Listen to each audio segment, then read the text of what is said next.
this is Ninghoy Kim Khong Sai and you're watching TCN English News Edition. First, the headlines. Power supply at cycle cut off, firing continues. Protest continues at More KLP in spite of hardship and lack of amenities. News in detail.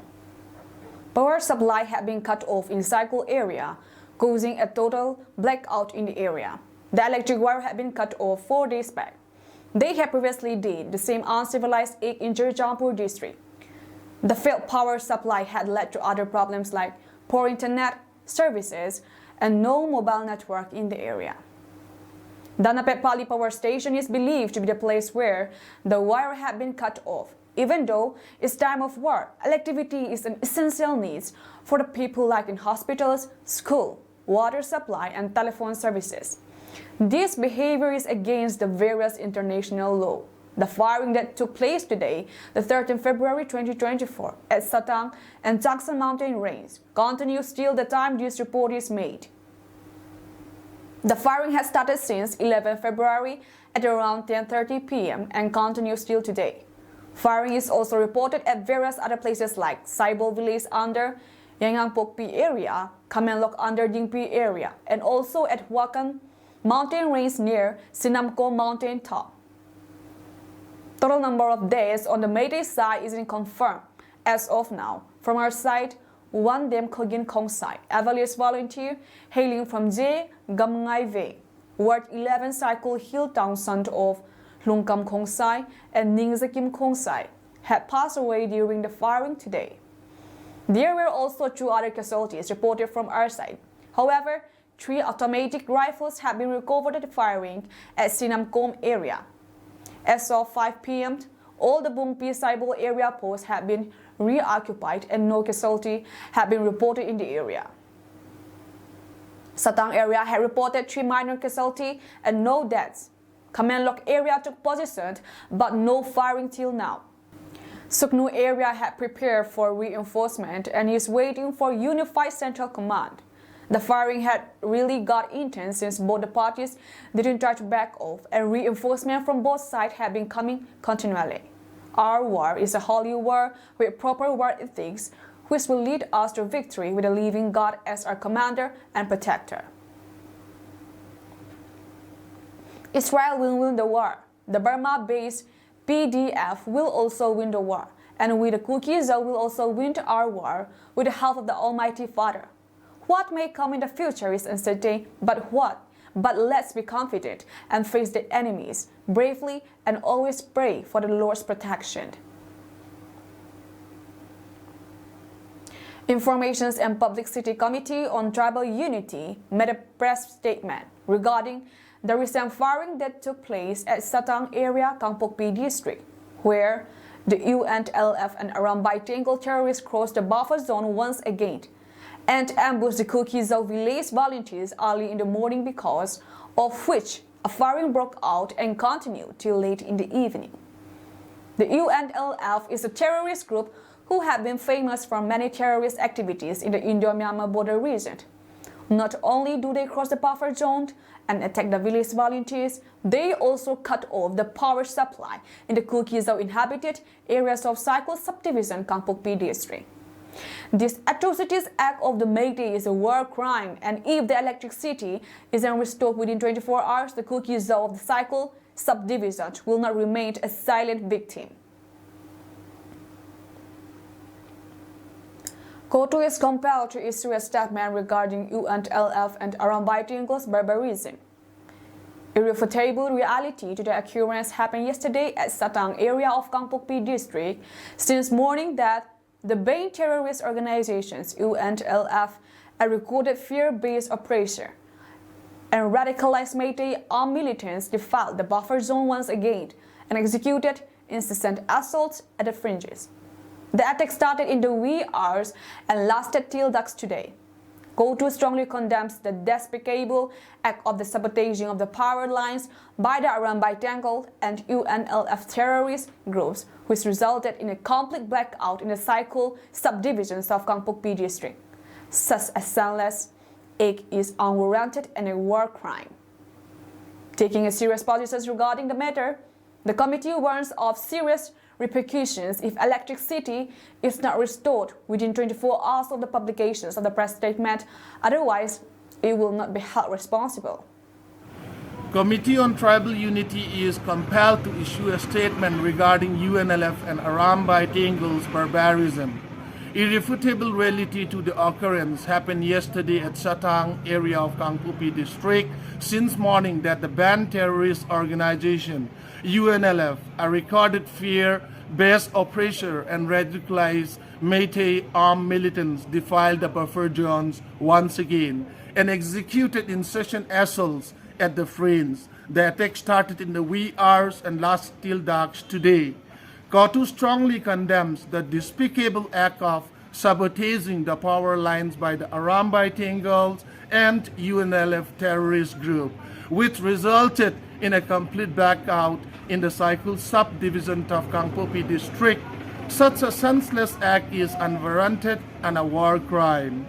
Taking a serious position regarding the matter, the committee warns of serious repercussion if electricity is not restored within 24 hours of publication of the press statement. Otherwise, it will not be held responsible. As usual, Kot Zar women folk of Moret Town continue to carry on with their protests at a key locations point, KLP, till today in spite of many hardships as summer approaches. Kot Zar women folk of Moret Town still continue their protests at the key locations point in spite of many shortages like fooding, drinking water, accommodations, improper toilet and bathroom facility, etc., which adds their hardship as summer approaches. As everyone is aware that Moret Town is extreme in temperature, sitting inside the tent during daytime has become almost unbearable, especially mothers who are with their small children.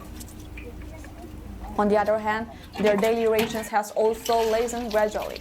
It has been reported that as of now, plans are being initiated to build a set for them to rest during the daytime. The Kot Zar women folk who are protesting at the key locations point are Kot Zar brethren to contribute and extend their support by ways of financial and other ways. Financial help can be sent through GPay, holder's name and a number are Playboy, and the number is 8974-628-321 and 98634-93622.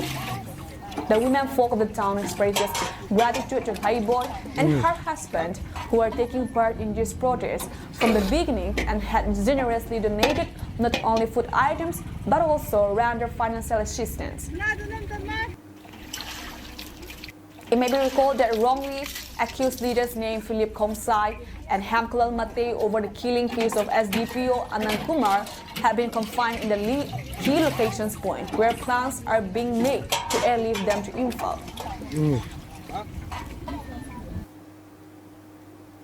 The District Social Workers Association, Sarachampur, wrote a letter to the Honorable Prime Minister of India, dated 16/1/2024, with the subject solicitations for high-level expert spot inquiry over the 6,000 automatic government weapons looted in the month of May 2023 by the Meitei terrorists and legal necessary actions thereof. The letter reads, with due respect and humble submission, with the undersigned on behalf of the District Social Workers Association Sarachampur, Manipur, have the honorable honor to lay down the following for your sympathetic considerations and perusal hitherto. That unlike all the previous Chief Minister of Manipur, the present Chief Minister Sri M. Biren Singh, a politician from the majority community, declare war upon the minority community, particularly the Kot Zar of Manipur, as a result of which 6,000 automatic weapons of the state government have been looted, and the Arambai Tengul and Meitei Lipun attacked the Kot Zar community by using the looted weapons.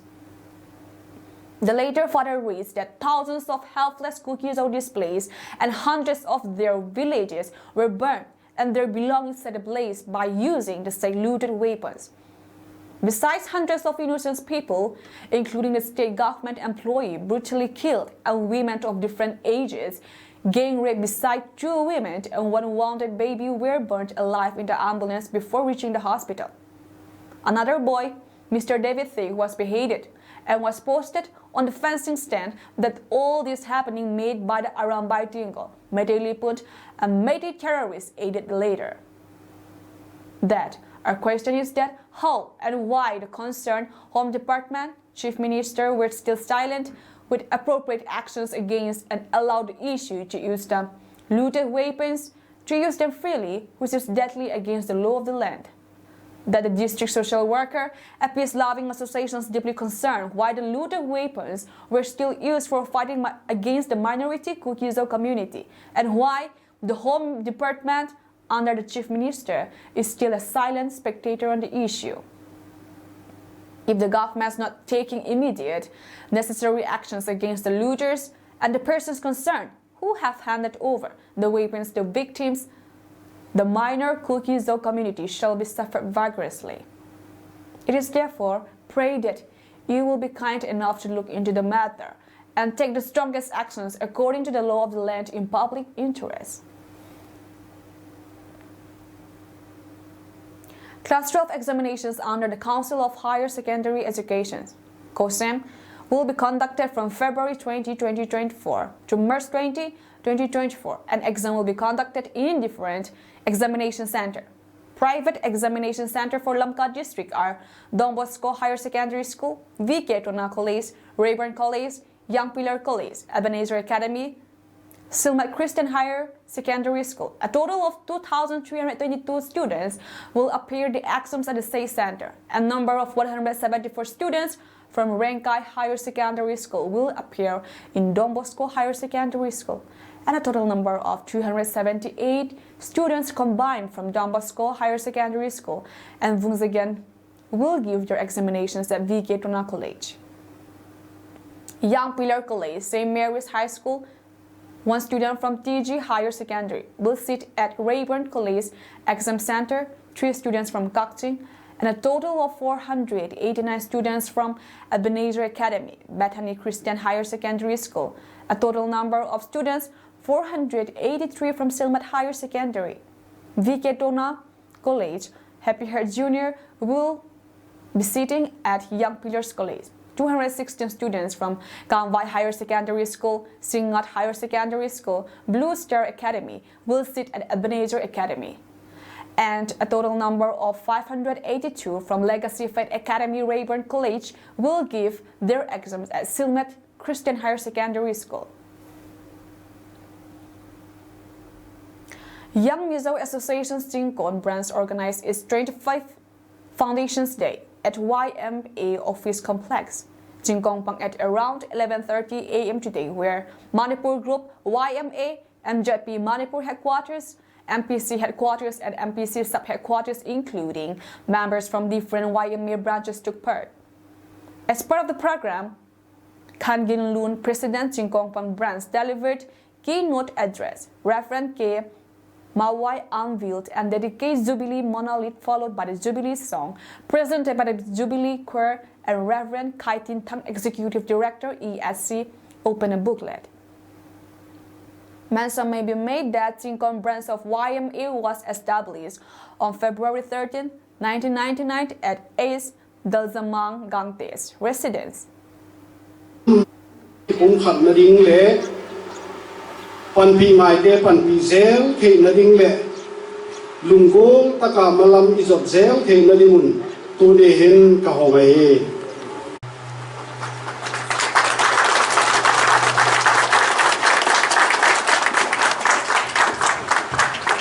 Young Mizo Association established YMA 1935 Jinkon branch day 13 to 1999 day 13 to 2024, Shiva Jubilee motto Panpi Ngai De Panpi, unveiled by Rente Moya, dated Jinkongpang, the 13th February 2024.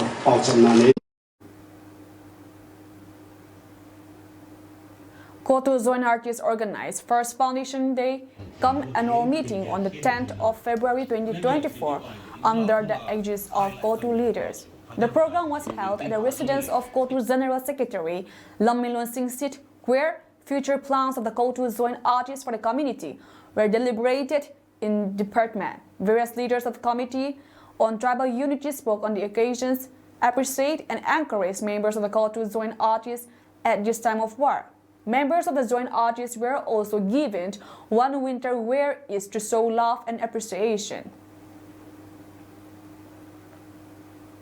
The free special crash course organized for the displaced students has ended successfully today.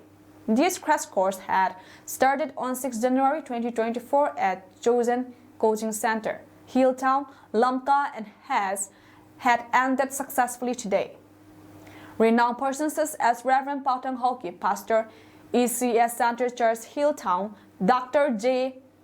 Putang, CMO Tinopal, chosen coaching center teacher, Dr. Zanko Hautotang, and Kamilal Hoki, musician David Kakap, Helen Totang, assistant professor, Tamenglong College. This coaching center was inaugurated on 29 December 2023, and around 20 students of class 10 and 12 to appear their board exams were given free coaching. The newly appointed Inspector General Assam Rifles South, Major General Rafrup Singh, SM, called on the Governor of Manipur, Anusriya Uike, at Raspalmant Info on Monday and apprised her of the prevailing law and order situations in the state. Major General Rafrup Singh was accompanied by the outgoing Igar South, Major General Razan Sirawat, AVSM, USM, according to a release issued by PRO Raspavan. The DOE informed the governor about the security measures that are being taken by the Assam Rifles in the state. They say the situation in the state is improving as security forces are maintaining strict vigil to counter any eventuality.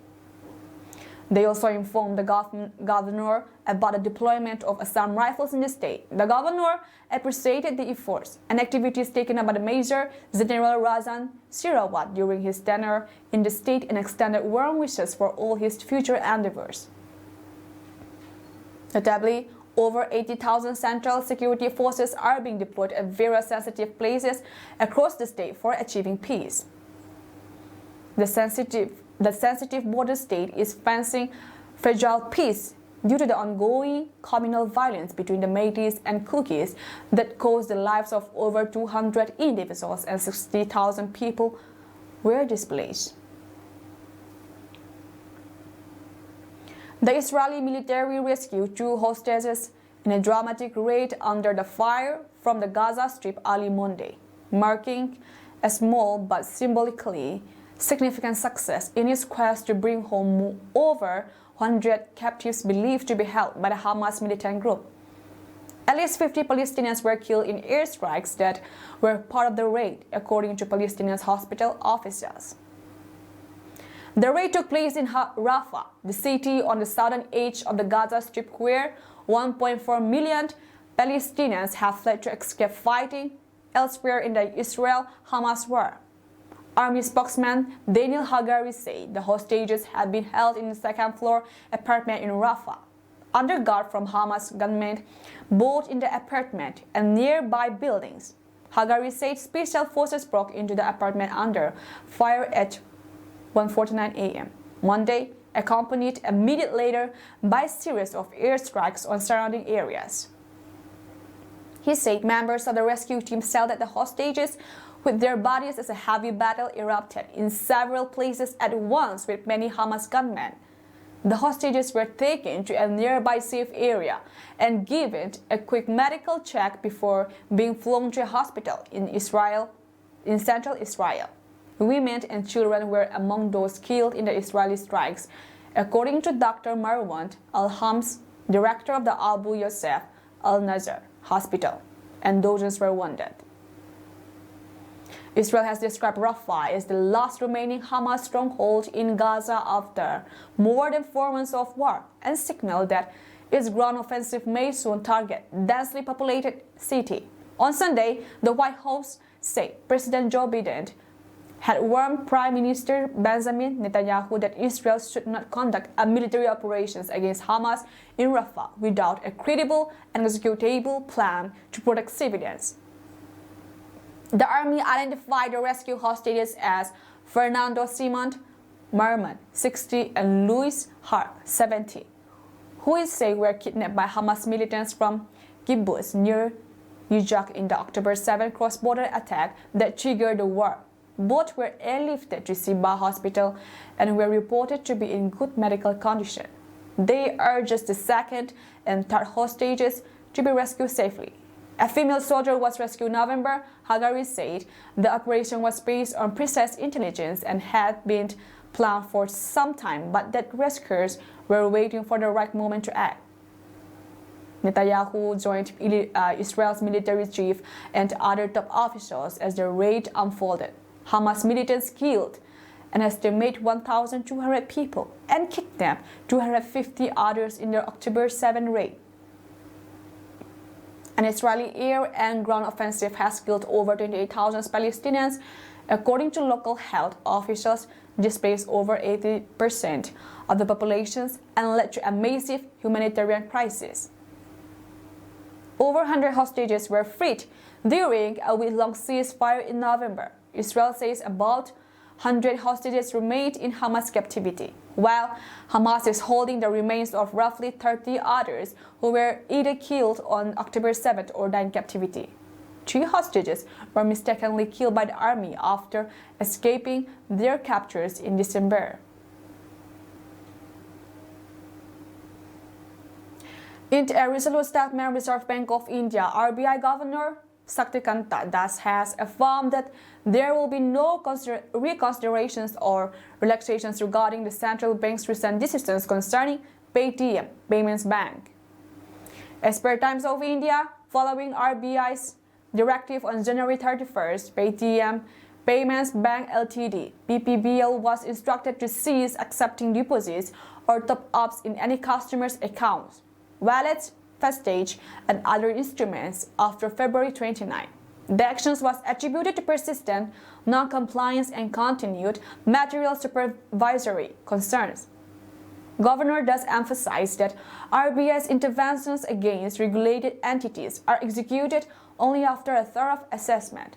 Addressing concerns, he stated that the decision was a result of the Vijay Shekhar Sharma-led company's persistent non-compliance. He reiterated that RBI's decisions are meticulously considered and ruled out any possibilities for reconsiderations, firmly stating, "At the moment, let me say very clearly, there is no review of these PPBL decisions.